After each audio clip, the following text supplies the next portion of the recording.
ठीक है, तो ये चाहता है नियरेस्ट नोबल गैस का इलेक्ट्रॉनिक कॉन्फ़िगरेशन करना। तो अभी तक हमने पढ़ा है केमिकल बॉन्डिंग क्या है और केमिकल बॉन्डिंग में ये बॉन्ड क्यों होता है। तो दो रीजन के लिए, तो पहला रीजन क्या था हमने बोल दिया, क्या करने के लिए, स्टेबिलिटी क्या करने के लिए, ज्यादा करने के लिए, एक मिनट, स्टेबिलिटी क्या करने के लिए, ज्यादा, और ये क्या चाहता है, नियरेस्ट नोबल गैस के साथ इलेक्ट्रॉनिक कॉन्फ़िगरेशन करना चाहता है, ये सेकंड रीजन। ओके, ये रीजन हुआ पहला। अब सेकेंड रीजन क्या होता है बेटा, जब स्टेबिलिटी ज्यादा होता है तो उसका एनर्जी क्या हो जाता है, मिनिमम हो जाता है। एनर्जी क्या हो जाता है, मिनिमम। तो कोई भी बॉन्ड इसीलिए बनता है ताकि स्टेबिलिटी ज्यादा हो, स्टेबिलिटी क्या हो, ज्यादा हो, स्टेबिलिटी क्या हो, ज्यादा, और एनर्जी क्या हो जाए, कम हो जाए। ठीक है, फिर बोल रहा हूं मैं उस बच्चों के लिए आज का लेक्चर उतना इफेक्टिव नहीं होगा जो मेरा क्लास में ऑलरेडी कर लिए, तो मैं पहले से ही पढ़ा रहा हूँ। तो आप थोड़ा सा बेटा इंतजार करो, आपका भी टाइम आएगा और वो भी पढ़ाया जाएगा। ओके, आज जो हमने पढ़ाया था आपको वो आज खत्म कर देंगे। ओके, अब आ जाओ, मैंने दो एटम लिया आपको, जो मैंने पढ़ाया अभी उसके लिए मैं दो एटम लिया। मान लो ये एटम ए है, क्या मैंने नाम भी दे दिया, ए है, और एटम क्या है बेटा, बी है, और ये नोट्स आपको शेयर कर दिया जाएगा, तो दिक्कत मत लेना, आपको कोई स्क्रीनशॉट या फिर कुछ लेने का जरूरत नहीं है, ये नोट्स आपको शेयर कर दिया जाएगा। अब बस देखो और उसको प्रैक्टिस करते रहो, और जब अभी मैं बहुत सारे क्वेश्चन कराऊंगा उसको ध्यान में देखना। तो एक एटम है मान लो ये, और एक एटम क्या है बेटा, बी। तो आप जानते हो एटम का दो पार्ट होता है बेटा, एक होता है न्यूक्लियस जिसमें चार्ज होता है पॉजिटिव, और एक होता है बाहर वाला सेल जिसमें क्या रहता है, इलेक्ट्रॉन रहता है। क्या रहता है बेटा, इलेक्ट्रॉन। तो होता क्या है, मान लो ए का न्यूक्लियस है, इसका चार्ज पॉजिटिव है, और बी का क्या है, बी का इलेक्ट्रॉन है, बी का क्या है बेटा, इलेक्ट्रॉन, जिसका चार्ज क्या है, नेगेटिव। तो होता क्या है, यहाँ ए का न्यूक्लियस बी का इलेक्ट्रॉन से, और बी का जो न्यूक्लियस है उसका उससे उस ए का क्या इलेक्ट्रॉन से अट्रैक्ट होता है। तो याद करो, एक का न्यूक्लियस दूसरे का इलेक्ट्रॉन, और दूसरे का न्यूक्लियस एक का क्या इलेक्ट्रॉन अट्रैक्ट कर रहा है, तो दोनों पास आएगा। क्या आएगा, पास आएगा। और दुनिया गवाह है ना, क्या गवाह है, स्पेशल नोट्स में हमने लिख दिया, क्या लिख दिया बेटा, एक स्पेशल नोट्स में हमने लिख दिया, दुनिया गवाह क्या है, जब जब अट्रैक्शन होता है तब एनर्जी क्या होता है, कम होता है। तो देखना यहाँ इस लाइन को याद रखना, अट्रैक्शन से एनर्जी रिलीज होता है। क्या होता है, अट्रैक्शन से एनर्जी रिलीज होता है। तो यहाँ याद रखना, एनर्जी रिलीज हो रहा है तो स्टेबिलिटी क्या हो रहा है, ज्यादा। तो इस स्लाइड में, इस पेज में आपको कोई दिक्कत है तो मुझे बताओ। हमने इस पेज में हमने पढ़ा जो केमिकल बॉन्डिंग क्या है, दो मॉलिक्यूल जुड़ता है और जिस फोर्स ऑफ अट्रैक्शन से जुड़ता है उसको हम केमिकल बॉन्डिंग बोलते हैं। सेकंड, व्हाई केमिकल बॉन्डिंग होगा, केमिकल बॉन्डिंग क्यों होता है, तो इनका भी लाइक दो रीजन। आंखें बंद करो और सोचो क्या मैंने पढ़ाया। रीजन नंबर वन, स्टेबिलिटी ज्यादा करने के लिए, और reason number two, potential energy क्या करने के लिए, ज्यादा करने के लिए। इस नंबर कॉफी है। अब हमने बताया दो एटम था, एक ए और एक क्या था बेटा, बी था। ए का न्यूक्लियस बी का इलेक्ट्रॉन, और बी का न्यूक्लियस ए का इलेक्ट्रॉन से अट्रैक्ट होगा, और जब भी अट्रैक्ट होगा ऐसे तो क्या हो जाएगा बताओ, जब भी ऐसा अट्रैक्ट होगा तभी क्या हो जाएगा, तब ये बॉन्ड बनेगा। ठीक है ना। अब हम जानते हैं जो एनर्जी जब रिलीज होता है तो स्टेबिलिटी क्या हो जाता है, ज्यादा। अब आओ नेक्स्ट पेज में। ठीक है, अब देखना, मैंने आपको इस पेज में ये जो आपने एक ग्राफ बनाया, मैंने ये एनसीईआरटी में भी है, 114 पेज में है एनसीईआरटी में, एनसीईआरटी पेज में यह है। ठीक है ना, ये पेज में है, ये ग्राफ दिया हुआ है। आप इसमें क्या दिया, मान लो जब दो एटम दूर में था तो एनर्जी क्या था, ज्यादा था, एनर्जी ज्यादा था। तो अब जब पास आ रहा तो धीमे धीमे धीमे धीमे क्या हो रहा है ना, वो गाना बोलना, धीमे धीमे, तो ऐसा ही धीमे धीमे एनर्जी क्या हो रहा है, कम हो रहा है। जब एनर्जी कम होते होते एक टाइम में आएगा जहां आके उनका स्टेबिलिटी ज्यादा हो जाएगा। क्या होगा, स्टेबिलिटी ज्यादा, तब एनर्जी क्या होगा, मिनिमम। क्या होगा, एनर्जी मिनिमम। इसका मतलब जब पोटेंशियल एनर्जी मिनिमम होता है तो ही एनर्जी ज्यादा होता है, और वही दोनों जुड़ के बॉन्ड बनाता है। और जिस डिस्टेंस में वो बॉन्ड बनाता है बेटा उसी को हम बोलते हैं बॉन्ड डिस्टेंस। क्या बोलते हैं, बॉन्ड डिस्टेंस। समझ में आया क्या, इतना समझ में आया। जिस डिस्टेंस में दोनों एटम का एनर्जी मैक्सिमम होगा, सॉरी एनर्जी मिनिमम होगा और स्टेबिलिटी मैक्सिमम होगा, उसी को हम बोलते हैं क्या, बॉन्ड डिस्टेंस। अब मान लो किसी से आपका प्यार हुआ है ना, इकरार हुआ, आप देखना तो दिल धड़कने लगे आपका, तो तब उसके पास में गया आपने, धीमे धीमे पास जाते जाते एक टाइम में आपका कनेक्शन उससे हो गया, बस शादी कर लिया, है ना। अब शादी के बाद हो गया झगड़ा, अब क्या होगा, एनर्जी अचानक क्या होगा, झगड़ा मतलब एनर्जी, एनर्जी क्या होगा ज्यादा, धीमे धीमे क्या होगा, अब धीमे धीमे नहीं, अब धीमे से नहीं, अब अचानक से क्या हो जाएगा, ज्यादा। इसका मतलब जब पास आना शुरू किया तो एनर्जी धीरे धीरे कम हो गया, लेकिन एक टाइम में आके जब स्टेबिलिटी सबसे ज्यादा हो गया उसके बाद अचानक एनर्जी क्या हो जाएगा, ज्यादा। इसका मतलब क्या है पता है आपको, इसका मतलब अब सुनना, जब इसका न्यूक्लियस और दूसरे का इलेक्ट्रॉन जुड़ रहा था, एक का न्यूक्लियस एक का इलेक्ट्रॉन जुड़ रहा था, है ना, तब धीमे धीमे पास में आए। लेकिन जब डिस्टेंस बिल्कुल क्या हो गया, जहां बॉन्ड बन गया, अब उससे भी अगर और भी पास लेकर आना चाहते हो तो क्या होगा, दोनों का इलेक्ट्रॉन रिपल्शन करेगा और दोनों का न्यूक्लियस भी रिपल्शन करेगा, इसलिए अचानक एनर्जी क्या हो जाएगा, ज्यादा हो जाएगा। आया समझ में इतना? इसका मतलब पहले यहाँ देखना, पहले अट्रैक्शन ज्यादा था रिपल्शन से, अट्रैक्शन क्या था, तो इस साइड में देखना आर जब है, आर आर आर आर, तो अट्रैक्शन ज्यादा रिपल्शन से, लेकिन जब आर जीरो में देखेंगे तो रिपल्शन ज्यादा होगा, किससे बेटा, अट्रैक्शन से। किससे, अट्रैक्शन से। अगर ऐसा हो गया तो क्या होगा, क्या हो जाएगा, अगर ऐसा हो गया तो, एक मिनट कहाँ गया मैं, इधर में मुझे कुछ दिक्कत हुआ या, हाँ अब ठीक है, ठीक है। तो अट्रैक्शन क्या होगा, रिपल्शन से, तो अचानक एनर्जी क्या हो जाए। मैंने इसी को इस नोट के अंदर बेखूबी से लिखाया है, देखना आप क्या नोट्स में, जब आर ज्यादा है आर जीरो से तो अट्रैक्शन होगा रिपल्शन से, लेकिन दोनों जब सेम होगा तो ही क्या होगा, बॉन्ड बनेगा। लेकिन जब आर जीरो ज्यादा, आर जीरो आर से, तो क्या होगा, रिपल्शन ज्यादा, किससे, अट्रैक्शन से। तो ये जो कहानी है, ये जो पूरा कहानी है, ये बेटा आपको यहाँ लिखा हुआ है। और लास्ट में और एक बात बताऊंगा जिससे आपको बस बात याद रखना, जब तक पोटेंशियल एनर्जी नेगेटिव में नहीं जाएगा तब तक बॉन्ड कभी नहीं बनेगा, कभी नहीं बनेगा। आपका एक गजब का सवाल बोलता हूँ, आप सुनना, ठीक है, सुनोगे ना, बोलो H2 बनता है लेकिन He2 नहीं बनता, ये नहीं बनता है लेकिन ये बनता है। अब बोलो क्यों ऐसा होता है, ऐसा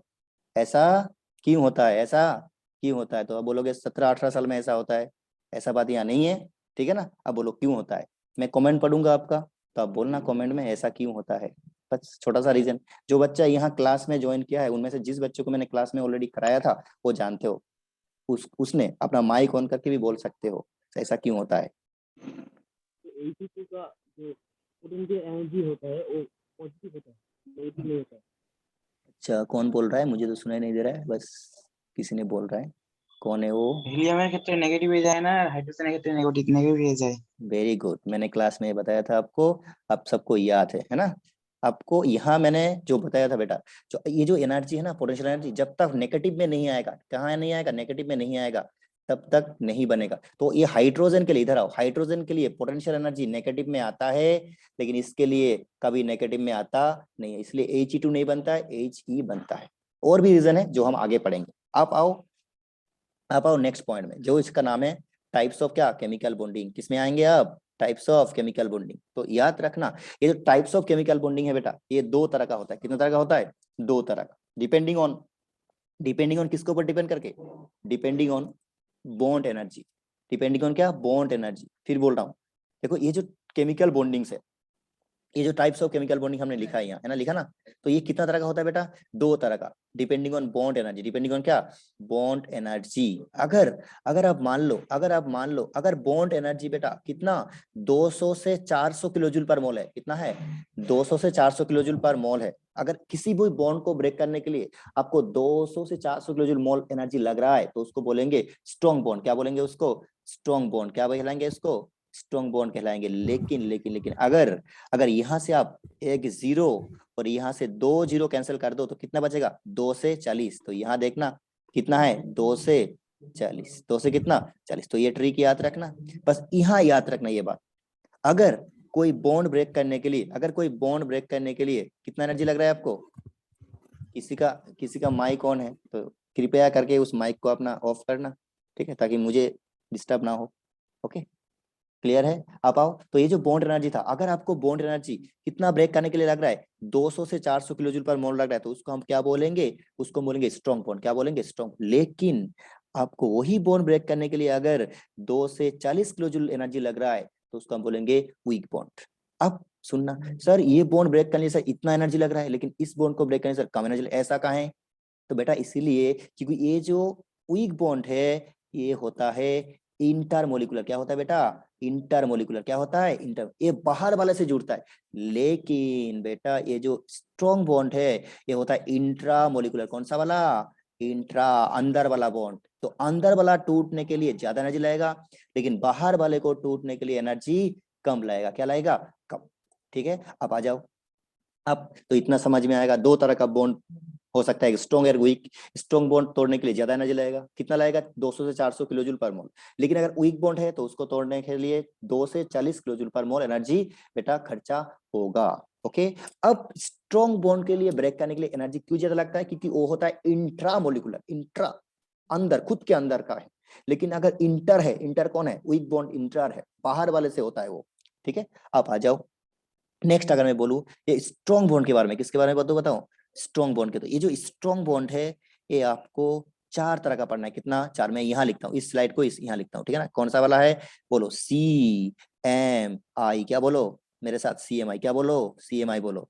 सर सी से, बेटा सी से है कोवलेंट और सी से है कोऑर्डिनेट, और M से मेटालिक और I से क्या, आयोनिक। तो बोलो कौन सा वाला, CMI, बोलो क्या, CMI, covalent coordinate, metallic, and last वाला कौन सा, आयोनिक। तो पहले मैंने बोला किसका, बोलो किसके बारे में मैंने पहले बोला, मैंने पहले जिसके बारे में बोला है वो कौन है, आयोनिक है। कौन सा वाला, आयोनिक, ठीक है ना। फिर कौन सा, कोवेलेंट, फिर कौन सा, कोऑर्डिनेट, और लास्ट में कौन सा है बेटा, मेटालिक। कौन सा है, मेटालिक। तो क्या हुआ, CMI, ठीक है ना, क्लियर है, CMI होगा।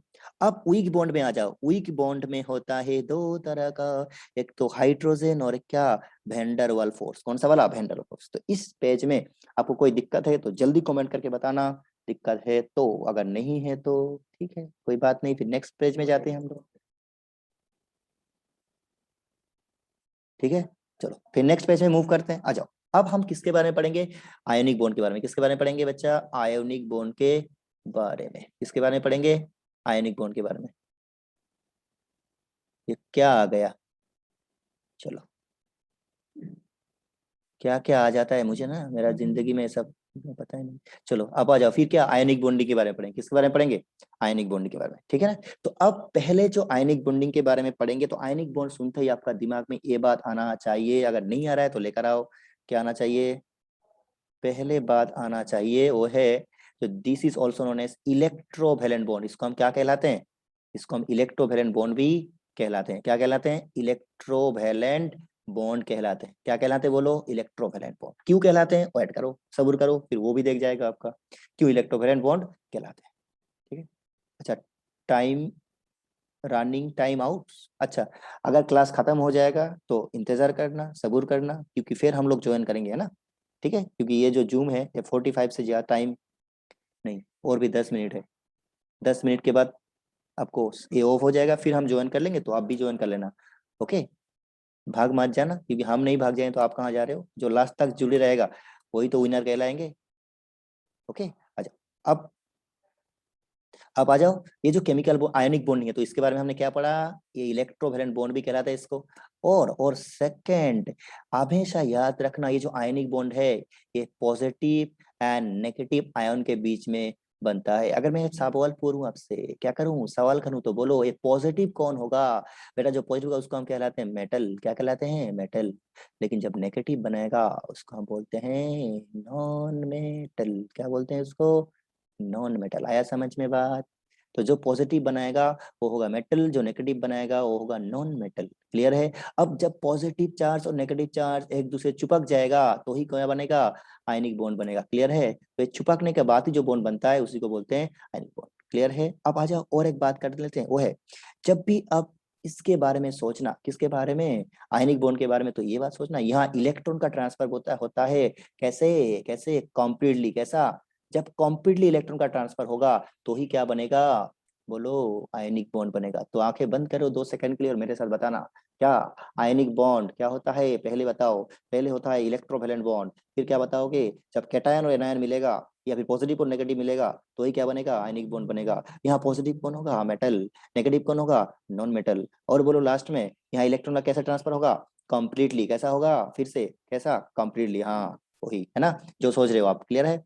आओ अब बात करें कुछ एग्जाम्पल का। देखो एक धांसू एग्जाम्पल लिया हमने, जो आप डेली लाइफ में खाते हो, है ना, खाने के साथ नॉर्मली भी खाते हो, जैसे कि NaCl। क्या बेटा, NaCl, मान लो आप जानते हो Na को, हाँ सर सोडियम को हम जानते हैं, कितना इलेक्ट्रॉन होता है बेटा इसका, इलेक्ट्रॉन 11 होता है, कितना 11। तो पहला सेल में कितना 2, फिर 8, फिर कितना 1, मतलब इसका लास्ट सेल में 1 इलेक्ट्रॉन है। इसको लेकर बेचारा बहुत परेशानी में है। क्यों?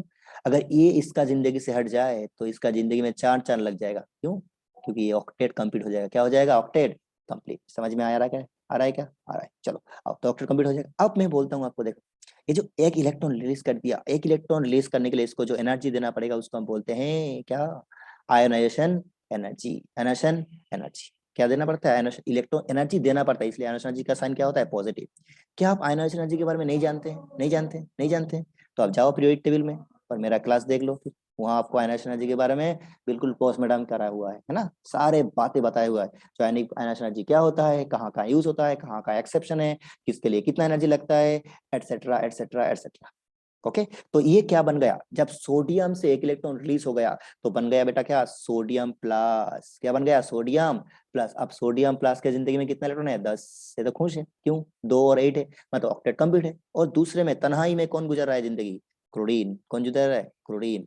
उसका जिंदगी में एक का कमी है। किसका? एक का, एक इलेक्ट्रॉन का। तो ये कौन है? 7 है।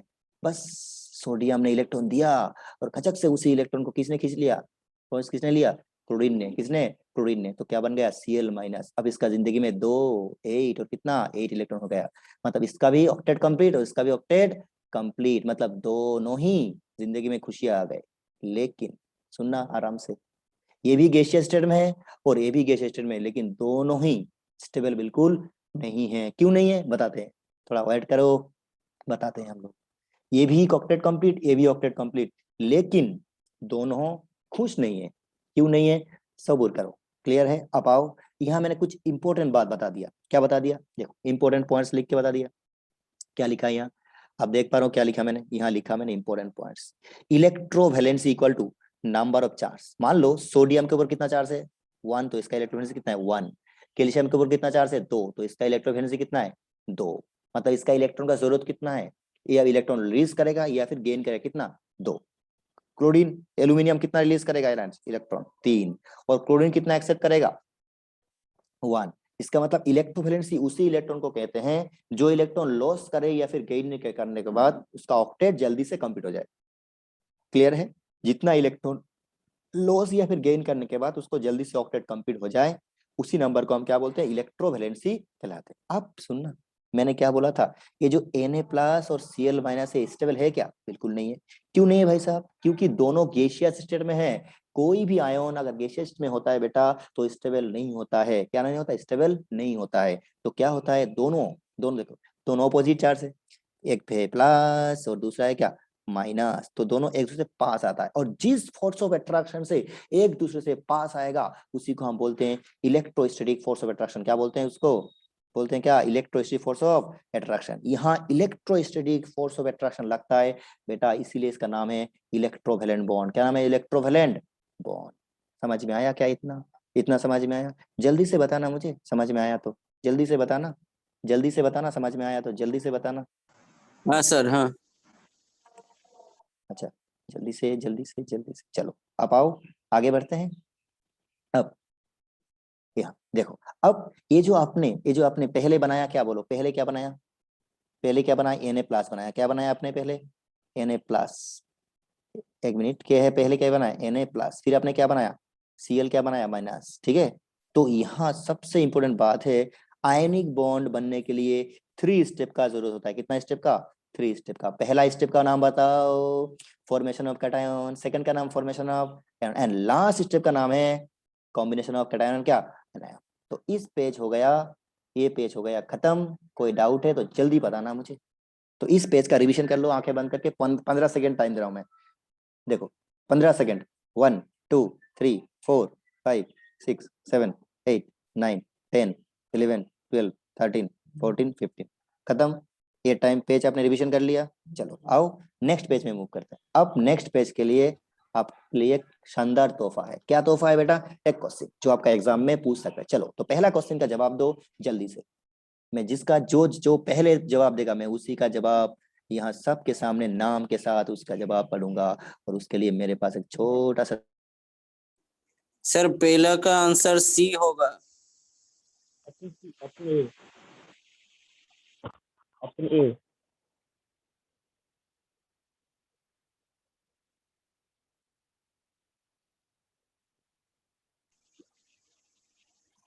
पहला का आंसर सी होगा सर, 1 नंबर का।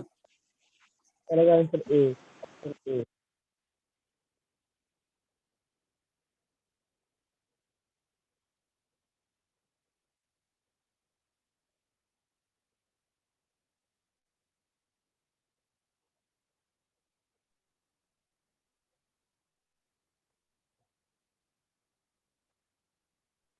फर्स्ट फर्स्ट का आंसर ए होगा सर।